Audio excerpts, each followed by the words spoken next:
Ajenda ya kwanza kwenye kanda yetu ni no reform, no election. Na ajenda ya pili itakuwa ni free Tundu Lissu. Kwenye kanda yetu, kanda ya Serengeti ambayo ina mkoa wa Shinyanga, mkoa wa Simiyu na Mara, tunayo makaburi. Tunayo makaburi ya watu waliouawa kwenye uchaguzi. Kwenye kanda yetu tunao wajane ambao waume zao wamepotea kwenye uchaguzi. Kwenye kanda yetu. Kwenye kanda yetu, kwa sababu ya chaguzi, tunao watu wame kufungwa maisha.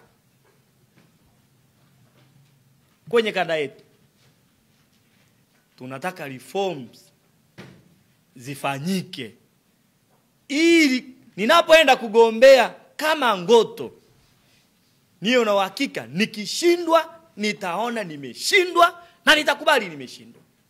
Lakini nikishinda hata kwa kura moja au kura mbili nitangazwe kwamba wananchi walio wengi wananitaka mimi. Tunataka vyombo vya ulinzi na usalama vikae kulinda watu wote wanaoshiriki kwenye uchaguzi. Kwa sisi kauli yetu kama kanda ya Serengeti yenye mkoa wa Shinyanga, Simiyu na Mara ni kauli ya no reforms, no election. Hakuna mabadiliko, hakuna uchaguzi. Tunalani kitendo cha serikali kumkamata mwenyekiti wetu Tundu Lissu na kumwekea kesi ya uhaini. Tunalani hicho kitendo.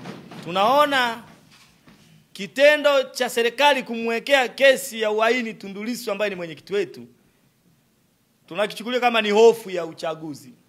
Wana Serengeti na Watanzania wengine, Tundu Lissu kuwekwa gerezani itakuwa kwenye kanda yetu ni ajenda ya pili ya kutaka Tundu Lissu aachiwe. Ajenda ya kwanza kwenye kanda yetu ni no reform, no election. Na ajenda ya pili itakuwa ni free Tundu Lissu. Kwa hiyo wasituondoe kwenye mstari wa no reform, no election. Tutaendelea na hayo madai hata kama wamemweka mwenyekiti wetu ndani. Tutadai no reform wakati huu tunamdai nani? Tundu Lissu. Kwa hiyo niwaombe wa Tanzania msiondoke kwenye mstari wa kudai no reform, no election. Kuwepo kwa vyama vingi ambavyo imeviweka kwenye uchaguzi huu hakutahalalisha uovu ambao umewakuta watu wa mkoa wa Mara. Sisi Chadema mkoa wa Mara tuna muhtasari wa matukio ambayo yamewakuta watu wetu kwenye chaguzi. Matukio hayo ni pamoja na yafuatayo. Idadi ya wanachama na viongozi waliokamatwa na kubambikiwa kesi ni watu 113. Na tumeatachi dokumenti za kesi hizo ambazo zinaonesha watu walibambikiwa kesi za aina gani. Kwa hiyo ziko ndani ya ripoti hii kuonesha kwamba sisi tunadai reforms ili watu wetu wasibambikiwe kesi kwenye uchaguzi. Jambo la pili ni idadi ya watu waliopigwa na kujeruhiwa na kuumizwa na jeshi la polisi, watu 356 mkoa wa Mara. Lakini pia tumeonesha watu ambao walipotea kwenye kampeni. Tunao watu ambao mwenyekiti amesema walipotea kwenye kampeni, na uhalisia kwamba hao watu walipotea tumeonesha kwa video na picha hizi hapa. Kwa mfano, huyu anaitwa Richard Kayanda Tongoli. Huyu mtu mwaka 2020 alipotea kwenye kampeni na mpaka sasa hajulikani aliko, na familia yake inamtafuta kwenye kampeni tu. Huyu mtu anaitwa Damas Wilson, naye alipotea kwenye uchaguzi wa mwaka 2020 mpaka sasa hajulikani aliko. Huyu mtu anaitwa Nyang'anyi, naye alipotea kwenye kampeni, hajulikani mpaka sasa aliko. Lakini pia tumeonesha watu waliouawa kwenye chaguzi mbalimbali. Mnaweza mkaona kwa mfano, hii ni familia ya mtu anaitwa Sabayo Maro Makuli.